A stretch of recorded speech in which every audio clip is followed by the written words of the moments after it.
Hello दोस्तों, विद्यालय के YouTube चैनल में आप सभी का स्वागत है। मैं अमन सर आप सभी के सामने उपस्थित हूँ। और मेरे प्यारे बच्चों, आज मैं आपके लिए लेकर आया हूँ एक नया टॉपिक।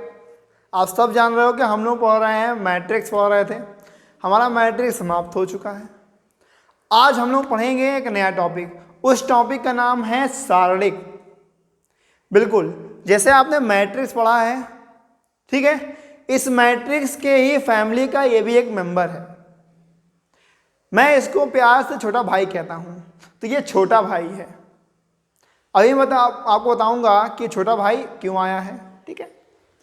तो आज से हम लोग पढ़ेंगे आपका डिटर्मिनेंट, सारणिक बोलते हैं इसको, और ये होता क्या है सब कुछ जान लेंगे। और ये इसे मैं छोटा भाई कहता हूँ आव्यूह का, तो ये क्यों आया है, ठीक है। तो आप जानते हो कि छोटा भाई हमेशा क्या करता है, बड़े भाई की हेल्प करता है। मतलब भाई भाई है ना आपस में, तो आपस में हेल्प करेंगे। तो ये छोटा भाई क्यों आया है, ये छोटा भाई आया है बड़े भाई की हेल्प करने, सहायता करने। कैसे हेल्प करेगा तो वो भी मैं आपको धीरे धीरे सब बता दूंगा, कैसे कहाँ पे हेल्प कर रहा है, क्यों कर रहा है, ठीक है दोस्तों। चलिए मैं अपने टॉपिक को स्टार्ट करता हूँ और बात करता हूँ सारणिक के बारे में। तो मैंने यहाँ बताया कि सारणिक क्या है। सारणिक जो होता है एक आव्यूह है। देखो सारणिक क्या है, हम लोगों ने आव्यूह पढ़ा है। आव्यूह क्या होता है, AIJ होता है, M क्रॉस N होता है ना। लेकिन पहली बात, सारणिक के लिए हमें क्या चाहिए, सारणिक के लिए हमें पहली बात तो ये, सारणिक के लिए हम जो भी मैट्रिक्स लेंगे, जो भी आव्यूह लेंगे, वो हमारी स्क्वायर मैट्रिक्स होगी। क्या होगी, स्क्वायर मैट्रिक्स। हमारे पास जो भी सारणिक आएगा वो भी स्क्वायर मैट्रिक्स का ही आएगा, और किसी का हम नहीं निकाल सकते। तो पहली बात तो आप क्या कर लीजिए, एकदम मन में, दिल में, तन मन धन में बैठा लीजिए कि अगर हमें सारणिक निकालना है तो हमारे पास वर्ग आव्यूह होना चाहिए। वर्ग आव्यूह का मतलब होता है number of row, number of column आपस में क्या होना चाहिए, बराबर होना चाहिए, ठीक है दोस्तों। चलिए आगे बताते हैं। अब सारणिक है क्या, मेन बात सारणी है क्या। जैसे मान लो हमने एक मैट्रिक्स लिया ABCD, या फिर मैं आपको एक नंबर लेके बता रहा हूं 1 2 3 4 लिया। अब हमारे पास एक मैट्रिक्स है ना, तो हम क्या करते हैं, हम इस मैट्रिक्स का मान नहीं निकाल सकते। क्या, इस मैट्रिक्स का हम मान नहीं निकाल सकते। हम खाली क्या करते हैं, इस मैट्रिक्स को किसी और मैट्रिक्स में जोड़ सकते हैं, गुणा कर सकते हैं, घटा सकते हैं, इस मैट्रिक्स में किसी नंबर से भाग कर सकते हैं, लेकिन इस मैट्रिक्स का मान नहीं निकाल सकते। अब तक जितनी मैट्रिक्स पढ़ी हम लोगों ने, उन सब में ये देखा कि हम लोगों ने किसी मैट्रिक्स का संख्यात्मक मान नहीं निकाला था, खाली हमने मैट्रिक्स को जोड़ा, घटाया, है ना, यही सब किया था। तो प्रॉब्लम यह है कि क्या कुछ ऐसा सिस्टम बनाया जाए जिससे हम इस दिए गए आव्यूह के संख्यात्मक मान को भी निकाल सके। जितने हमारे गणितज्ञ हैं उन्होंने सोचा कि हमें आव्यूह के संख्यात्मक मान की आवश्यकता है। कई जगह हमें आव्यूह के संख्यात्मक मान की आवश्यकता पड़ी, तो ये सोचा गया क्या कोई ऐसा तरीका है जिससे हम इस आव्यूह के संख्यात्मक मान को निकाल सकें। बस यहीं से जन्म होता है सारणिक का, ठीक है। चलिए तो मैं बताता हूं, अगर हम इस आव्यूह के संख्यात्मक मान को निकाल सकें, संख्यात्मक मान, अगर हम आव्यूह के संख्यात्मक मान को निकाल सकें, बस इसी मान को हम कहते हैं आव्यूह का सारणिक। समझ गए, नहीं समझे, फिर सुनो। अगर किसी आव्यूह के संख्यात्मक मान को हम निकाल सकें तो उसी संख्यात्मक मान को हम सारणिक कहते हैं। मतलब छोटा भाई तो आया, छोटा भाई आ गया, लेकिन बड़े भाई ने क्या कहा, बड़े भाई ने कहा कि भैया हमें कुछ मान की ज़रूरत है।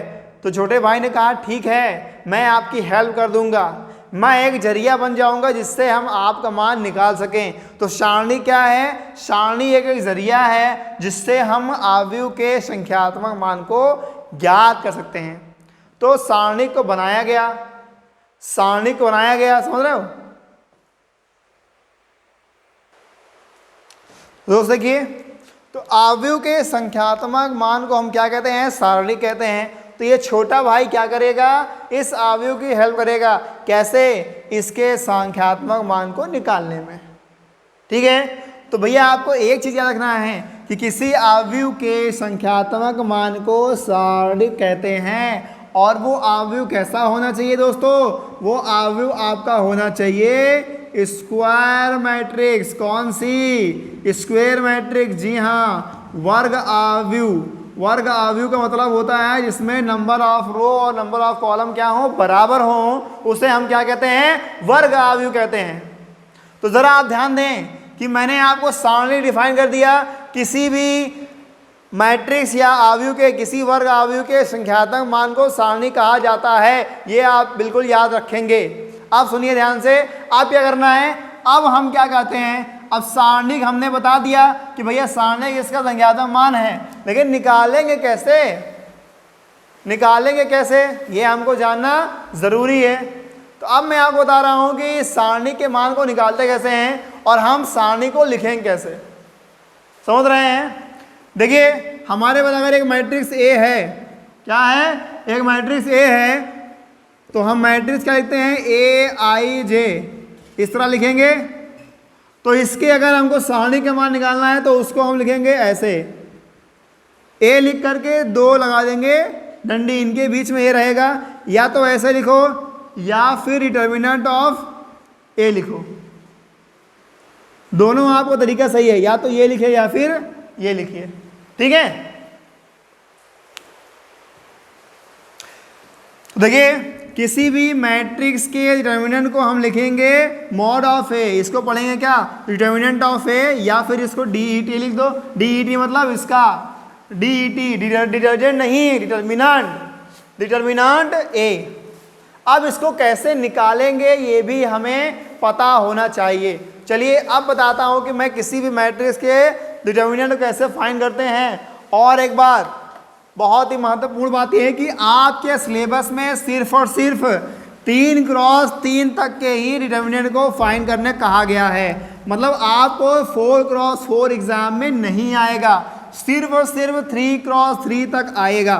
तो दोस्तों बहुत ही अच्छा हो गया, आपके लिए आसान हो गया। तो हम लोग क्या करेंगे, 3x3 तक निकालना सीख लेंगे। ठीक है, मैं इसको लिखवा भी दे रहा हूं अभी। चलिए लिखिए। अच्छा, सारणी क्या है,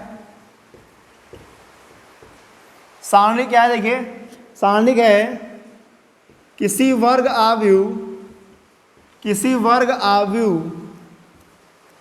ए बराबर ए आई जे, जिसमें n क्रॉस n के संख्यात्मक मान को क्या कहते हैं, सारणी कहते हैं, सारणी कहते हैं। मतलब सारणी ये कुछ नया नहीं है, ये जो आपका छोटा भाई है ये नया नहीं है, ये भी आपके बड़े भाई के ही फैमिली का है, समझ रहे हैं। तो बड़े भाई की हेल्प करने के लिए इसको लाया गया है, ये आपका है सारणी। तो सारणी कहा गया, जैसे एग्जाम्पल की बात की जाए, अगर लिख लो इसे मॉड ऑफ ए या डिटर्मिनेंट ऑफ ए से प्रदर्शित किया जाता है। ये है आपका सारणी की परिभाषा। अब दोस्तों सारणी की परिभाषा आपको पता हो गई, तो कितने प्रकार के हमको सारणी पढ़ने हैं, तो हमें केवल और केवल 3 तरह के सारणी पढ़ने हैं। एक है आपका 1x1 ऑर्डर का, दूसरा आपका है 2x2 ऑर्डर का, और तीसरा आपका है 3x3 ऑर्डर का। ठीक है, चलो जरा इसका आप स्क्रीनशॉट ले लें, फिर मैं आपको बताता हूं कि सारणी का मान कैसे याद करते हैं।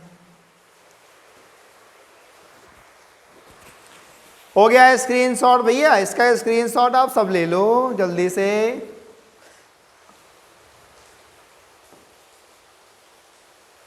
चलो स्क्रीनशॉट आपने ले लिया, तो अब मैं बात कर रहा हूं कि सारणिक का मान हम कैसे ज्ञात करेंगे।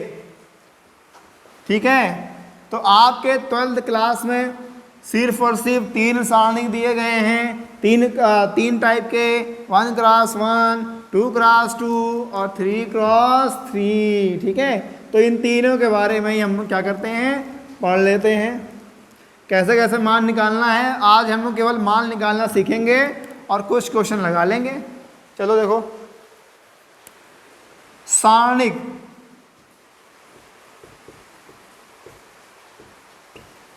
तो आपको केवल 3 तरह का करना है ना। 1 क्रॉस 1 कोटि का, 2 क्रॉस 2 कोटि का और 3 क्रॉस 3 कोटि का। ये 3 कोटि के आपको केवल सारणी की बात करनी है। और बच्चों सारणिक में भी आपके रो और कॉलम होंगे, क्योंकि ये कहाँ से आया है, आव्यूह से आया है। तो आव्यूह से आया है, जाहिर सी बात है उसी जैसा होगा भाई, एक ही फैमिली का है तो नेचर सेम होगा ना इसका। तो वही नेचर है इसका कि किसी भी सारणी को हम क्या लिखेंगे। जैसे एग्जाम्पल की बात करें तो अगर कोई मैट्रिक्स हमारा दिया है 2 4 6 8 5 9 6 1 2, तो इस मैट्रिक्स का जो डिटर्मिनेंट होगा वो ऐसे होगा। डिटर्मिनेंट को हम 2 डंडी के बीच में लिखते हैं, 2 4 6 8 5 9 6 1 2।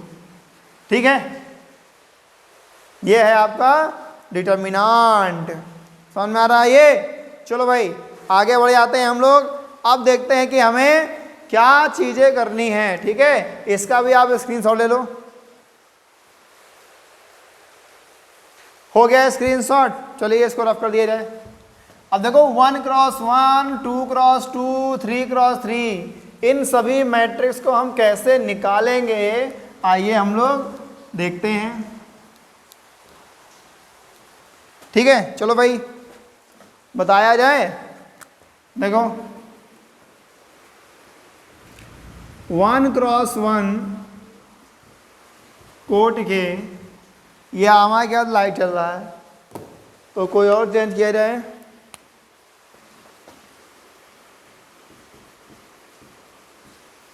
सारणिक का मान ज्ञात करना। 1 क्रॉस 1 कोटि के सारणिक का मान ज्ञात करना। तो भैया 1 क्रॉस 1 कोटि का है, तो इसके सारणी का मान कैसे ज्ञात करेंगे, चलिए देख लेते हैं। ज़रा आप ध्यान दीजिएगा कि एग्जाम्पल से ए आपका 1 क्रॉस 1 है, तो भैया यही तो है। 1 क्रॉस मतलब कोई होता है आपका 2, 1 क्रॉस मतलब होता है कि 1 रो 1 कॉलम, तो यही एक एलिमेंट आएगा। अब इसका सारणी का मान क्या आएगा, इसका सारणी का आपका 2। तो 1 क्रॉस 1 सारणी का जो मान होता है वो वही ना होता है। 1 क्रॉस 1 अगर कोई मैट्रिक्स दी गई है उसके सारणी का मान वही संख्या हो जाती है। ठीक है, तो इसको आप नोट कर लें। दूसरा 2 क्रॉस 2 कोटि वाला, तो 2 क्रॉस 2 कोटि वाला देखो, मान लो हमारे पास A1 B1 A2 B2 दिया गया है। अब अगर हमको इसका सारणी निकालना है तो हम क्या लिखेंगे, 2 डंडी के बीच में A1 B1 A2 B2। अब जो यहाँ ध्यान देना है, देखो इसे बोलते हैं डायगोनल एलिमेंट। किसी भी मैट्रिक्स में ये वाले एलिमेंट को हम क्या कहते हैं, 2 होते हैं, एक ये होता है और एक ये होता है। तो इस वाले को हम कहते हैं क्या, विकर्ण। विकर्ण है। और ये क्या है, ये आपका उपविकर्ण है। क्या है, उपविकर्ण है। इसे बोलते हैं डायगोनल एलिमेंट और ये सब डायगोनल। तो भैया डायगोनल एलिमेंट में से सब डायगोनल को हटा देना है। तो आप ज़रा देखिए कि हम क्या करेंगे, इस दोनों का आपस में इंटू करना है, इन दोनों का, और इन दोनों का आपस में इंटू करना है, और दोनों के बीच में माइनस लगा देना है। क्या करना है, मुख्य विकर्ण माइनस उपविकर्ण। ठीक है, मैंने यहाँ क्या किया, मैंने यहाँ लिखा मुख्य विकर्ण माइनस उपविकर्ण। ये मैंने ये किया, मुख्य विकर्ण माइनस उपविकर्ण, समझ रहे हो। तो ये है आपका निकालने का तरीका। अब इसका एग्जाम्पल मैं करा दे रहा हूँ एक। जैसे इसका एग्जाम्पल क्या बनेगा, इसका एग्जाम्पल हम कुछ भी ले सकते हैं। देखिए मैं इसके एग्जाम्पल लेकर के आपको दिखा रहा हूँ। देखें एग्जाम्पल में अगर कोई अगर ये कहे कि भैया ये मैट्रिक्स है 4 6 3 2, बोलेगे इसका आप डिटर्मिनेंट ए निकालिए, है ना। तो क्या करेंगे, इन एलिमेंट को हम आपस में डिटर्मिनेंट लिख देंगे। अब 4 का 2 में 4 दूना 8, 6 3 18, तो भैया कितना आएगा माइनस का 10। यही क्या हो जाएगा हमारा आंसर। मतलब विकर्ण के एलिमेंट को आपस में इक्वल करके घटा देना है। बस ये याद रखना है कि विकर्ण कौन सा होना चाहिए, मुख्य विकर्ण में से उपविकर्ण घटाना है, उल्टा नहीं करिएगा। उल्टा करेंगे तो कभी भी आपका आंसर सही नहीं आएगा। आपको उल्टा नहीं करना है, ठीक है बेटा। मुख्य विकर्ण में से उपविकर्ण क्या करना है, घटा देना है। चलिए इसका भी आप स्क्रीनशॉट ले लें। ले लिया स्क्रीनशॉट। चलो भाई ये 2 क्रॉस 2 का है, तो हमेशा क्या करेंगे, मुख्य विकर्ण में से उपविकर्ण घटा देंगे। ठीक है, ये 2 क्रॉस 2 का हो गया। अब मैं आपको बता रहा हूँ कितना, 3 क्रॉस 3 का, जो कि मोस्ट इम्पॉर्टेंट है। 2 क्रॉस 2 का आप लोग आराम से निकाल लोगे, गलती करते हो 3 क्रॉस 3 में। ठीक है, तो 3 क्रॉस 3 में गलती ना हो, इसलिए उसको ध्यान से आप पढ़िएगा।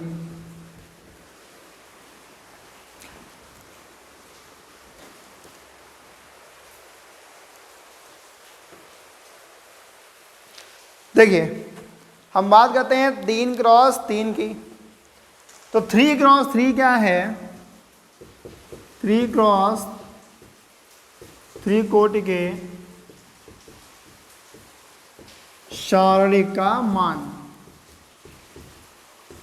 ज्ञात करना।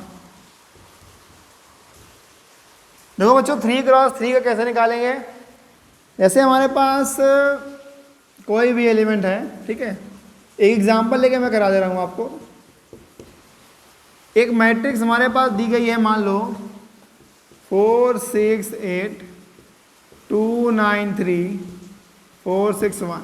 ये 3 क्रॉस 3 का है। तो आपको अगर इसका डिटर्मिनेंट निकालना है तो आप क्या करेंगे, 2 लाइन के बीच में एलिमेंट को लिख देंगे। लिख दिया। अब हम क्या करते हैं, इसका प्रसार करते हैं। प्रसार मतलब हमारे पास 3 क्रॉस 3 का है, तो हम इसको 2 क्रॉस 2 का बनाकर हल करेंगे। कैसे हल करेंगे 2 क्रॉस 2 का बनाकर, चलिए दिखाते हैं। इसमें हमारे पास 9 एलिमेंट है, 1 2 3 4 5 6 7 8 9। इन 9 एलिमेंट्स में किसी 3 एलिमेंट को लेकर के हमको प्रसार करना होता है। किसी भी 3 एलिमेंट को, आप कोई भी 3 एलिमेंट लेकर के प्रसार कर देना, आपका आंसर सेम आएगा। आंसर में कोई डिफरेंस नहीं आएगा। ठीक है, किसी भी एलिमेंट का लेकर आप प्रसार कर सकते हो। अब जैसे बात कर रहा हूं मैं बात कर रहा हूं कि इन तीनों एलिमेंट के अलावा प्रसार करेंगे। देखो प्रसार कैसे करते हैं, मैं यहाँ वर्ड यूज कर रहा हूं प्रसार। तो देखो प्रसार कैसे करेंगे जरा आप ध्यान दीजिएगा। और एक बात जो इम्पोर्टेंट बात ये है कि मैट्रिक्स के यहाँ चिन्ह आप लिख लेंगे, ये plus minus plus minus plus minus plus minus plus, ये आपका डिटर्मिनेंट के एलिमेंट का चिन्ह है। मतलब अगर पहले एलिमेंट के अलावा प्रसार करेंगे तो प्लस में होगा, दूसरे के अलावा माइनस में, तीसरे के अलावा प्लस में, फिर minus plus minus plus minus plus. तो ऐसे होता है ये। अब मैं कह रहा हूँ कि मैं इसके अलावा कर रहा हूँ, इन तीनों के अलावा कर रहा हूँ। देखो ध्यान से, अगर 4 के अलावा करेंगे तो 4 यहाँ लिखेंगे, क्या लिखेंगे 4। अगर इसके अलावा कर रहे हैं तो इसका जो रो है और इसका जो कॉलम है वो दोनों छिप जाता है। मतलब कहने का ये है कि अगर बेटा इसके अलावा करेंगे तो ये छिपेगा, ये छिपेगा, बचा क्या 9 6 3 1। तो इसको यहाँ पर लिख दो 9 6 3 1 लिख दिया। फिर इसको करेंगे, देखो इसका किया ना मैंने, इसका किया तो रो छिप गया, रो छुप गया, कॉलम छिप गया।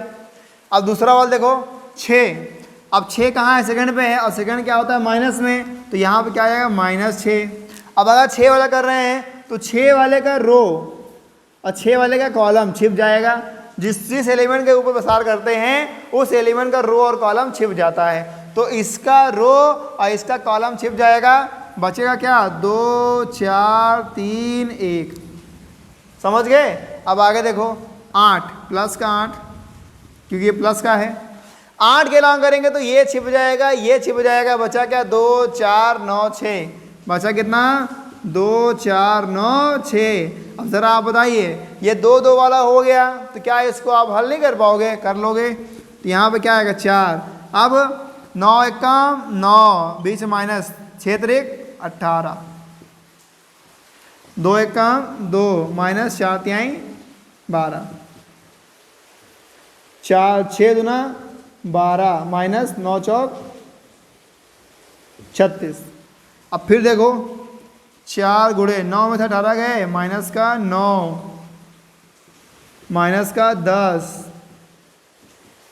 माइनस का 6 में 2 गए 4, 3 2 गए 14, है ना, 24 आएगा। तो 9 चौक होता है 36, माइनस माइनस हो गया प्लस, 6 दामा 60 और माइनस प्लस माइनस माइनस, 24 अट्ठे कितना होता है, 8 चौक होता है 32, 8 दूना 16 19।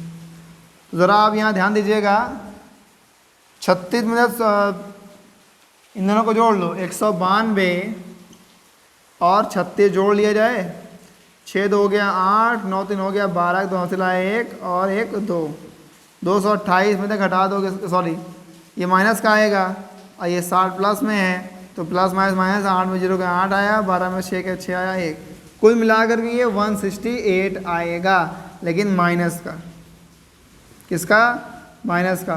तो यही क्या है, इस डिटर्मिनेंट का आंसर है। ठीक है, समझ में आया, इसको भी आप नोट कर लो।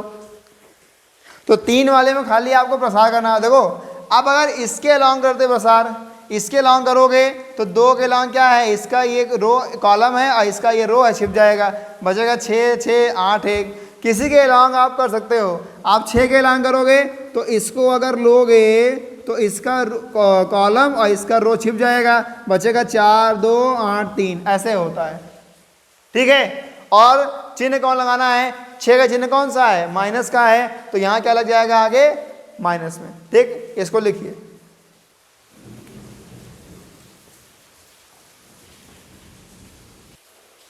हो गया, चलो। तो ये आप याद रखिएगा कि पहला plus minus plus, minus plus minus, plus minus plus. अभी और क्वेश्चन लगाते हैं इस पर, ठीक है। अभी काफ़ी क्वेश्चन लगाएंगे, आपके एक्सरसाइज में क्वेश्चन दिए हुए हैं, उनको भी लगा लेंगे हम लोग।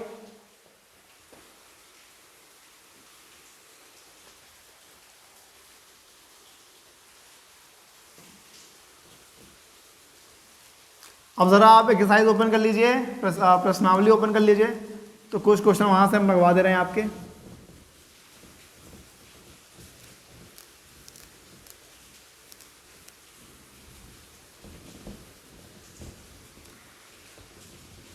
बिल्कुल जैसे मैट्रिक्स है वैसे ये भी है, बस क्या करना है, थोड़ा थोड़ा इसमें ध्यान देना है कि भैया छोटा भाई है तो नखरे करेगा ही, है ना। अभी इसके नखरे सहने पड़ेंगे, मतलब इसके अलग गुण होते हैं, ठीक है, इसके नखरे हम सहेंगे। तो मैं यहाँ क्वेश्चन लिख रहा हूँ, देखो एक क्वेश्चन लिखा है 4.1 का, एक्सरसाइज 4.1 पहला क्वेश्चन लिखा हुआ है, करा है क्या, 2 4 माइनस 5 1, एक डिटरमिनेंट दिया है 2 4 माइनस 5 1, 2 4 माइनस 5 1, करा इसको सॉल्व करो। तो भैया इसको तुरंत सॉल्व कर लोगे तुम, कैसे करोगे, तुरंत कर लो, 2 का इसमें इंटू तो -2 और माइनस 4 पंजे 20, माइनस का 20, तो आप ध्यान दीजिए प्लस माइनस माइनस प्लस, तो कितना आएगा 18, यही क्या है आंसर है। पहला कंप्लीट हो गया। ध्यान देते रहिएगा।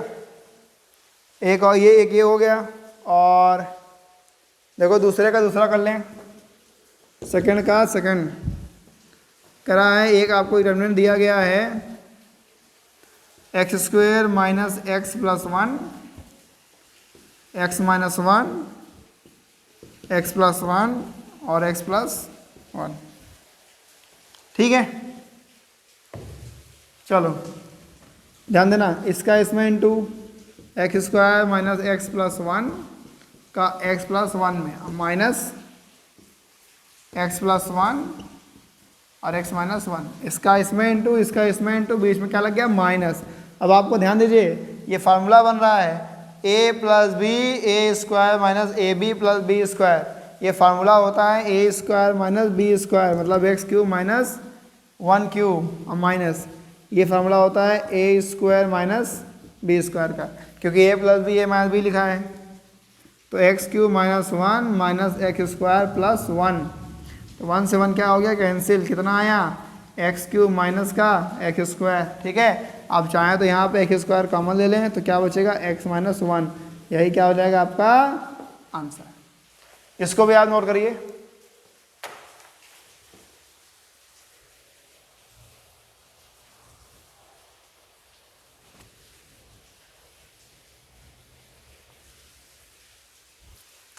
नोट कर लिया। चलिए फिर कुछ और लगाते हैं क्वेश्चन इसके।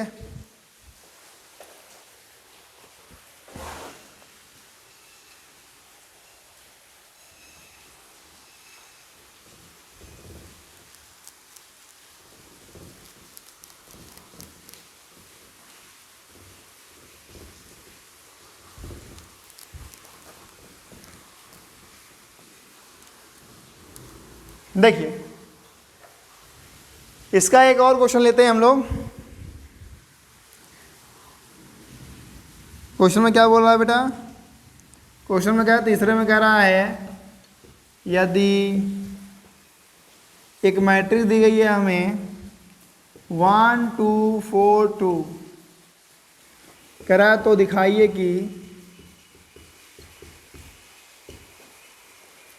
डिटर्मिनेंट 2a बराबर 4 टाइम डिटर्मिनेंट ऑफ a। देखो जरा समझना इसे हैं, यहाँ पे दोनों अलग अलग है। कह रहा है कि पहले a में 2 से गुणा करके उसका डिटर्मिनेंट निकालो, फिर a का डिटर्मिनेंट निकाल के 4 से गुणा करो और दोनों बराबर आना चाहिए। ठीक, चलो a आपको दिया है क्या, a आपको दिया है 1 2 4 2, पहले कह रहा है 2a, तो 2a मतलब होता है 2a कर दो, तो 2a क्या हो जाएगा 2 से आप इसमें इंटू कर देंगे, तो 2 से हर एलिमेंट में इंटू रहेगा तो बनेगा 2 4 8 2 दूना 4, ये बन गया। अब इसका निकाल लो डिटर्मिनेंट, क्या आएगा 2 4 8 4, जरा आप ध्यान दें, 4 दूना 8 8 चौक 32, 32 में से 8 कितना बचेगा माइनस का 24, आया माइनस 24। और ये ऐसे ही आप क्या करेंगे डिटर्मिनेंट ऑफ a निकालेंगे, तथा इस साइड में सिर्फ क्या रहा है डिटर्मिनेंट ऑफ a निकालना है, तो निकाल लीजिए। a कितना है आपका 1 2 4 2, तो बेटा ये 2 एक कम 2 4 दूना 8, क्या आएगा माइनस 6। तो और इसमें कह रहा है 4a है, तो 4 से इंटू कर लो, 4 से हमने क्या कर दिया इंटू कर दिया, तो 4 इंटू आएगा माइनस का 6, मतलब माइनस का 24। ठीक है,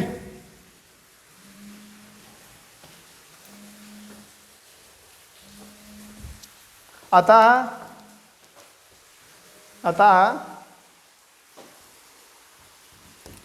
लेफ्ट हैंड साइड बराबर राइट हैंड साइड। देखो यहाँ दिख रहा है आपको,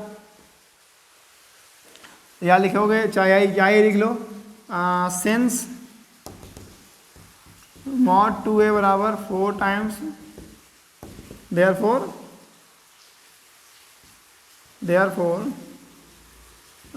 इट्स प्रूफ, या फिर ऐसे लिख लो बस, और कुछ नहीं। ठीक है, चलिए इसको आप नोट करिए। इसको भी आप स्क्रीनशॉट ले लो फटाक से, फटाफट से स्क्रीनशॉट लीजिए भाई।